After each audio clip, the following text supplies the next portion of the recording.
In December 1937, Japanese officers lined up women in the streets of Nanking and photographed what they did to them. Not as evidence of a crime, as trophies, they smiled for the camera. They posed next to the bodies. And here's the part that should make your blood run cold.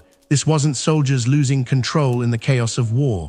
This was ordered, written into military strategy, documented in official reports. But that's not even the worst part. Because what I'm about to show you reveals a truth that historians, governments, and military academies have tried to bury for centuries. The systematic violation and public execution of women wasn't a war crime that happened during conflicts. It was a weapon of war itself, as calculated as dropping bombs, as strategic as cutting supply lines. And it's still happening right now. By the end of this video, you'll see 3 pieces of evidence that will fundamentally change how you understand warfare. First, the ancient Roman military manual that explicitly described sexual violence as a tactical method to break enemy morale by conquering their women. Second, the execution technique designed specifically to maximize public humiliation and spread terror faster than any army could march. And third, proof that every major army in modern history, Allied, Axis, Soviet, American-backed forces, has used this weapon.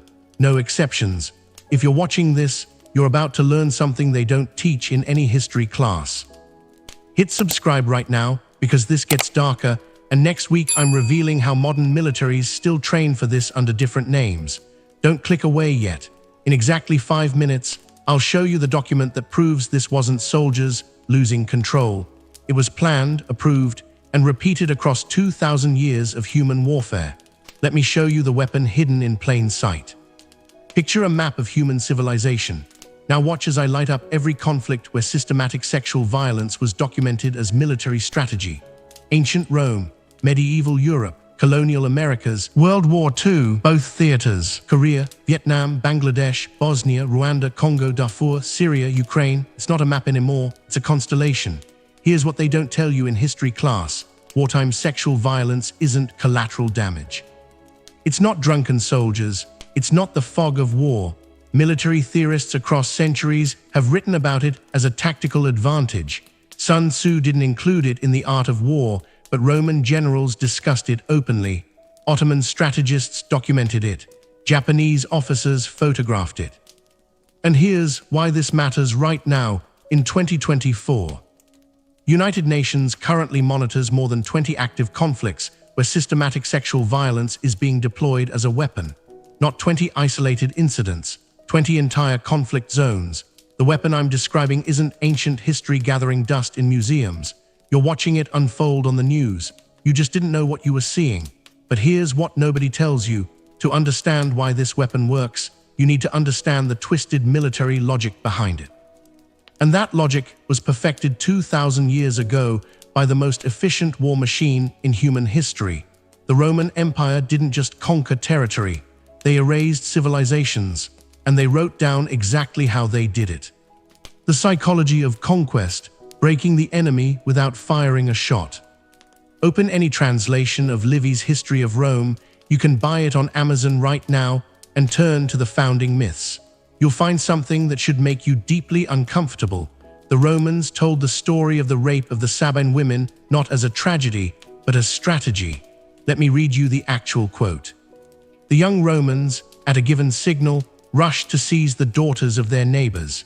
The greater number were carried off at random, but some especially beautiful ones were reserved for the leading senators. Notice the language. At a given signal, not chaos, not impulse, a signal. This was coordinated. But here's what your history teacher never mentioned. Roman military commanders wrote about this openly in their strategic doctrine. The logic was terrifyingly simple. You could defeat an enemy army in battle, and they'd regroup, rebuild, come back for revenge. Their honor would demand it, but violate their women publicly, force pregnancies. Those children couldn't claim their father's lineage. The family line was erased. The community's genetic continuity was severed. You didn't just defeat the army. You deleted their future. And here's the second layer that makes this even darker. It wasn't about sexual gratification. It was about identity annihilation. Roman military theory described it as conquest of conquest. You didn't just take their land, you absorbed their people by making them carry Roman children. Imagine you're defending your city. You have walls, weapons, trained soldiers. You're ready to die fighting.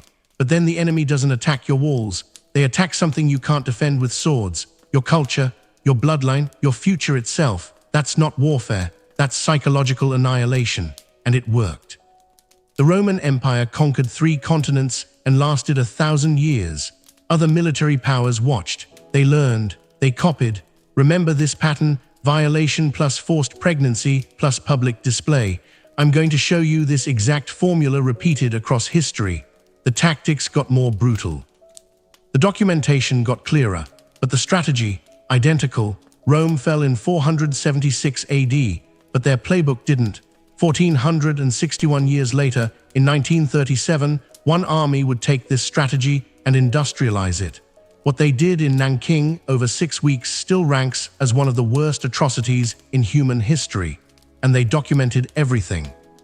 The rape of Nanking, when systematic became industrial.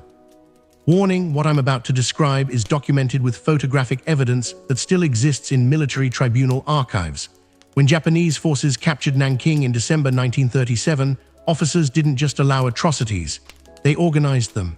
Soldiers formed lines, they took turns, and multiple officers photographed the events, developed the film, and kept the pictures in their personal collections.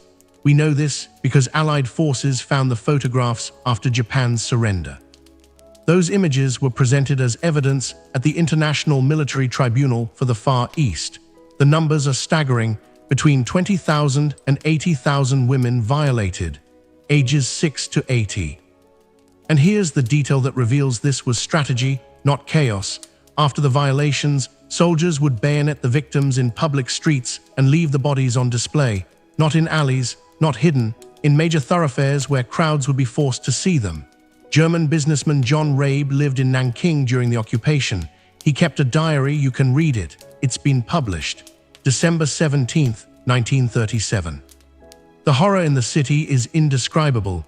Bodies pile in the streets as public warnings. Women scream through the night. This is not war, this is systematic terror. Systematic, he used that exact word. But here's what nobody tells you: this wasn't unique to Japanese military culture.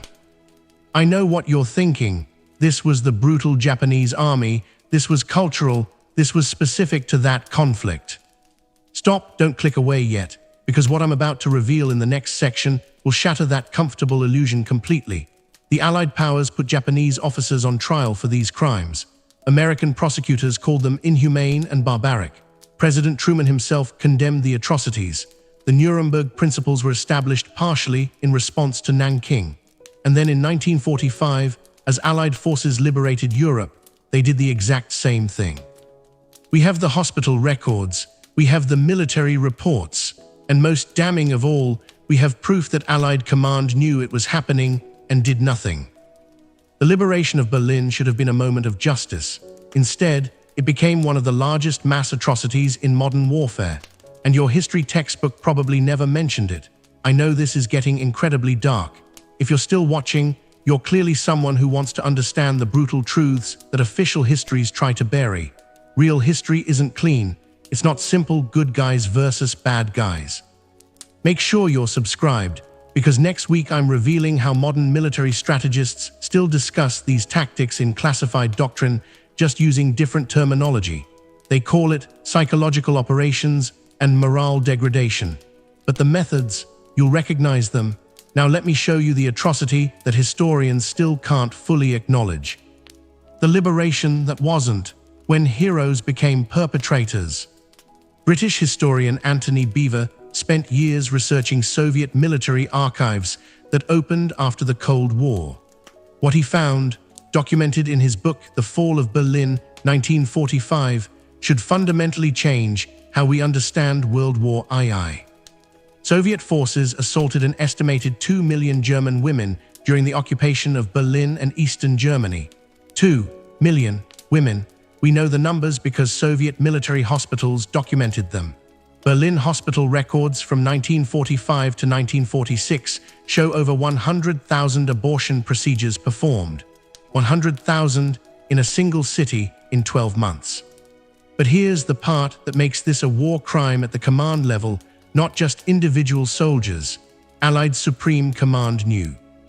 Staff at Eisenhower's headquarters documented complaints from German civilians, Red Cross workers, even Soviet officers who were disturbed by what they witnessed. The reports reached the highest levels of Allied command, and the response: silence, no orders issued, no discipline enforced, no investigations launched. And it wasn't just German women. As Soviet forces moved through Poland, Hungary, Yugoslavia, countries they were supposedly liberating, soldiers targeted women there too. An estimated tens of thousands of Polish women, Yugoslav women who had fought as partisans alongside Soviet forces. The psychological message: we won, you belong to us now, all of you. Meanwhile, in Western Europe, another form of public violation unfolded. Women accused of fraternizing with German occupiers were dragged into town squares by their own neighbors. Their heads were shaved, their clothes were torn, they were paraded through streets while crowds spat on them. Look at these photographs, look at the crowds. These weren't soldiers. These were regular civilians, mothers, shopkeepers, teachers participating in ritualized public humiliation. The message, the same one from Rome, from Nanking, from Berlin: women's bodies are territorial markers. Violating them declares ownership. You know why this isn't in your history textbook? Because post-war narrative required clear heroes and villains. The Allies were liberators, the Axis were monsters. This story, it complicated everything, so historians buried it. For decades, Soviet archives stayed sealed. Western military historians focused on battles and strategy, and the survivors, most never spoke about it. Some couldn't, many killed themselves. Now you're probably thinking, okay, but that was World War II, different era, different values. Surely modern warfare doesn't. Stop. What I'm about to show you happened in the 1990s, during the GPS era, when CNN was broadcasting live, when the United Nations had peacekeepers on the ground, and they used rape camps, organized facilities, with schedules. The modern playbook: Rwanda, Bosnia, and the war crime that never stopped. In 1998, the International Criminal Tribunal convicted Jean-Paul Akyesu, a Rwandan official, of genocide, not for killing, for rape. It was the first time in human history that an international court ruled systematic sexual violence can constitute genocide. The testimony revealed something that should horrify you. During the 1994 Rwandan genocide, Hutu extremists didn't just use sexual violence opportunistically. They organized it. Witnesses described soldiers calling it breaking the will to resist. Between 250,000 and 500,000 women were violated over 100 days. The children born from these assaults were given a specific name: children of hate. They named them. They categorized them, but Rwanda wasn't unique. At the exact same time in Bosnia, a different war was deploying the exact same weapon with even more chilling organization. Between 1992 and 1995, Serbian forces established rape camps. Not hidden facilities, not secret operations, camps with fences, with guards, with schedules.